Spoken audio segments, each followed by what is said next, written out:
3 days a year, mayhem strikes the peaceful Principality of Monaco.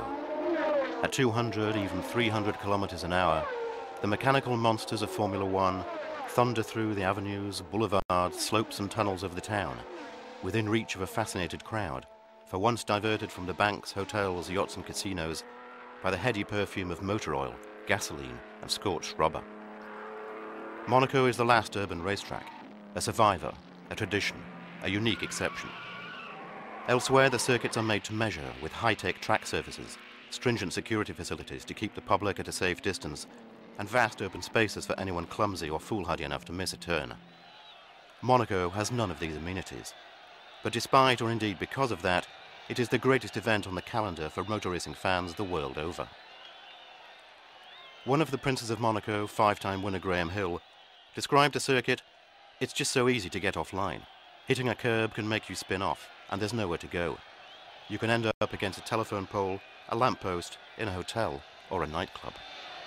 If, for tomorrow, there was an application put into the governing body of motorsport for a circuit as Monaco, it would never be accepted. It would never be granted. No license would be given.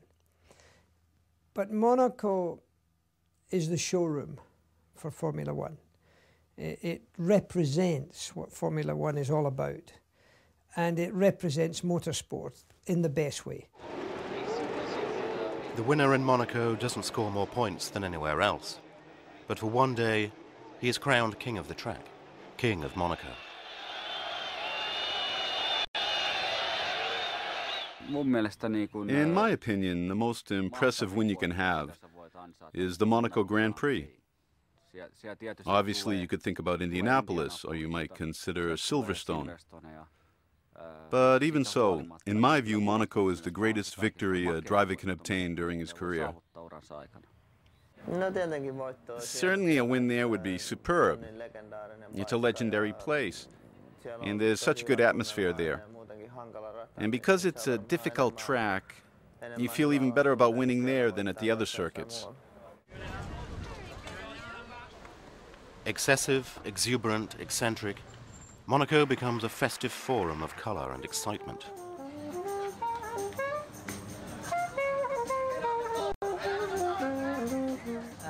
It's a magic place. Nobody wants to be here, and everyone wants to be here. For the people that work here, it's hard because it's very, and it's hard for the people that put the circuit together, obviously. But it's just magic. Everybody comes here, it's a meeting place, everybody enjoys it. It's a happening. For me, it's a big mess, because I've never ever seen a panopticon of people environment like in Monte Carlo, because here you see everybody nearly abnormal. You don't see anybody normal, which is the fun about Monte Carlo, and it's good to come here for a weekend, enjoy yourself and then go, but then be normal again.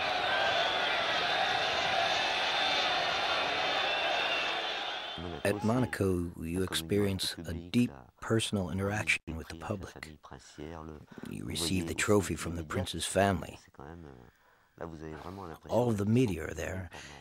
You really have the impression that you're in the center of the world for quite a few minutes. It's like a mini world championship. If you don't win the world championship, at least you have to win Monaco. Monaco, a land of dreams, a romantic haven in the midst of a world in turmoil. Sporting events have always been encouraged in this principality, and it was in this exceptional setting that the first, the most difficult, and the most spectacular of races was created in 1929. The Monaco Grand Prix. Williams, Dreyfus, Chiron, Nuvolari, Vasi, Moll, Cariacciola, Von Brochich. Only the greatest names in driving have managed to win here. Perhaps even more so than today, the high-slung racing machines of the 30s presented a tremendous challenge to the drivers who attempted to control them. Their power increased continuously, 500 horsepower for the 1938 Mercedes and auto unions. The organizers at first sought an entertaining diversion for the tourists, but merely opened the door to an onslaught of mechanical violence. With little respect for a setting they regarded merely as an obstacle course, the drivers waged a bitter and brutal street fight. For them, racing meant axle grease and champagne. Some were aristocrats, like Philip de Rothschild, who raced under his Christian name. But most of the soot-blackened faces belonged to maverick mechanics, traveling showmen on a furious bounty hunt across Europe. Like the first winner in 1929, the Frenchman Williams, or his compatriot René Dreyfus. Italian Tazio Nuvolari, Il Campionissimo.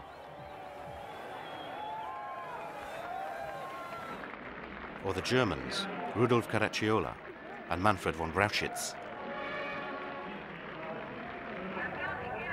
At first, the Grand Prix owed everything to the royal family. But today, in terms of all manner of benefits and rewards, Monaco is a great deal to its motor race. Despite the complaints of some of Monaco's super-rich and privileged citizens, outraged by a few days of deafening bedlam, the Riviera's princes and princesses continue to combine their fascination for fast cars with a well-practiced ceremonial protocol and well-bred charm. The first Grand Prix I experienced at the trackside was when I was 7, in 1965, and Graham Hill won the race with a BRM.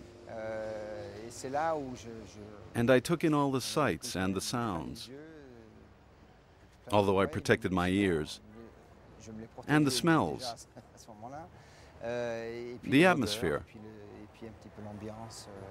So when you grow up with that atmosphere, and you have a Grand Prix almost in your backyard, you can't help being fascinated by the drivers and by the cars.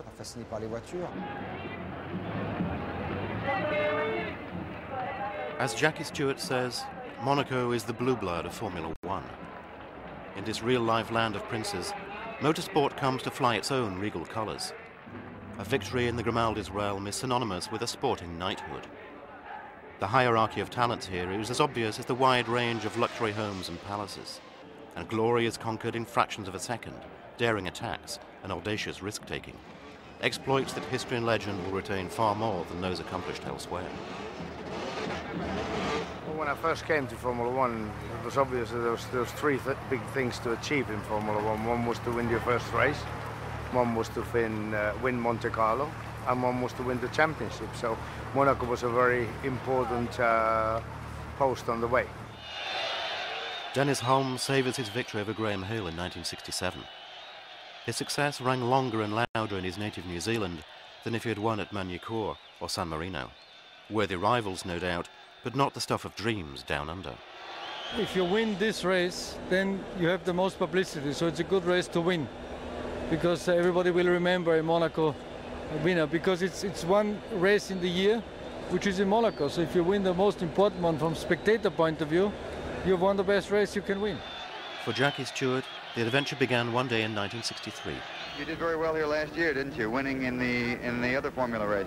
Yes, I was very happy about that. It was my first major win of any sort. Yeah, it isn't that you haven't had any experience. The first race I ever did out of Great Britain was Monaco. And it was like a fairy tale, because I won the race. I was pole position in Formula 3 in the race, and then I won the race, the Grand Prix of Monaco, for Formula 3. And when you win the Grand Prix of Monaco, on those days of Formula 3, the Grand Prix winner, which that year was Graham Hill, and the winner of the Formula 3 sit at the table of the Prince Rainier and the Princess Grace. So it was a big deal. I mean, my first introduction to Monaco, and fantastic.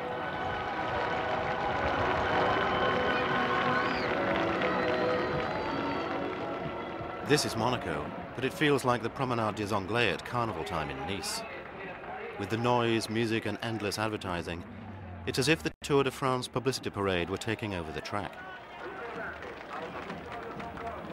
As the start of the race approaches, the circuit belongs to these privileged spectators. Before returning to their VIP seats, they become the centre of attention.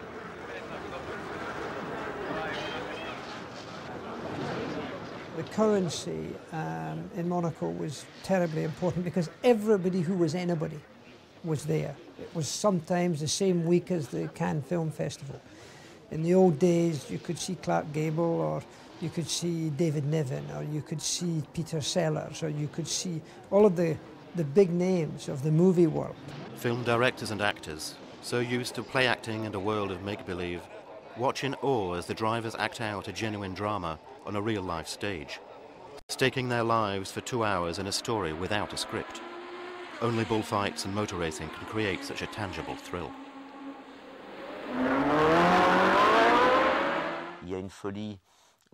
There's a kind of craziness with all the people who come. The showbiz element, the see and be seen kind of thing. You're there for 4 or 5 days, and it's just mad. People are at the Cannes Festival, and they come to Monaco to show themselves off. There's a whole combination of things which make the period unreal and abnormal. You're in another world and time for 5 days, living in a dream world. It's insane.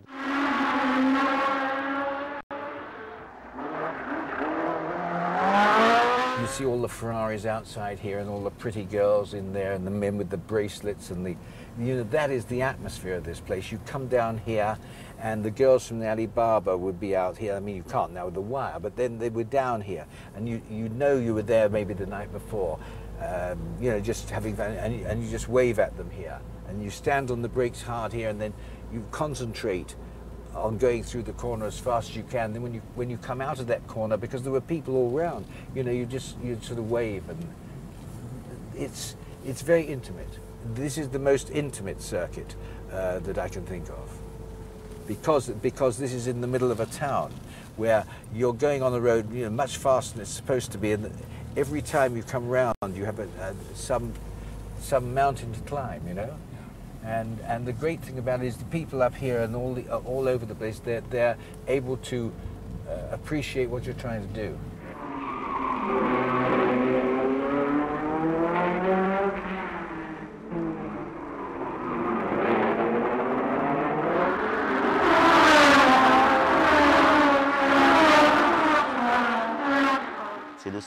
It's the only Grand Prix where you have that contact with the public, and it's quite extraordinary. I remember